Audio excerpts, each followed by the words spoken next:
என்ன குழம்பு வைக்கிறதுனே தெரிலனா இந்த குழம்பு வைக்கலாம். ரொம்ப சிம்பிள். ஓகே, ஒரு சட்டியில் எண்ணெய், கடுகு, உளுத்தம்பருப்பு, வெந்தயம், கருவேப்பிலை எல்லாம் போட்டுக்கோங்க. அது நல்லா பொரிஞ்சதுக்கப்புறம் சின்ன வெங்காயம் உங்கள் இஷ்டம் தான். ஒரு 10லேருந்து 15 கூட போடலாம், நல்லா தான் இருக்கும். அது நல்லா வதங்கினதுக்கப்புறம் இதில் தக்காளி நீங்கள் எப்படி போடுறீங்கன்றதான் மேட்ரு. தக்காளியை நறுக்கிட்டு அந்த மேலே இருக்கிற இதெல்லாம் எடுத்துகிட்டு சதையை தனியாக தோல் தனியாக எடுத்துடணும்.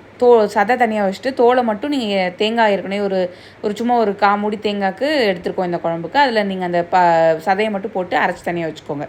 இப்போது வதங்கினதுக்கப்புறம் நான் கத்திரிக்காய் போட்டிருக்கேன். உங்களுக்கு நீங்கள் என்ன காய் வேணாலும் போட்டுக்கலாம், நல்லா தான் இருக்கும். கத்திரிக்காய் 4 வதக்கி இது பண்ணிவிட்டு நம்ம சதை எடுத்து வச்சோம்ல தக்காளி சதை, அதையும் போட்டுட்டு நல்லா மஞ்சப்பொடி, அதுக்கப்புறம் அதே இதுலேயே எண்ணெயிலேயே நீங்கள் பொடியை போட்டுடணும்.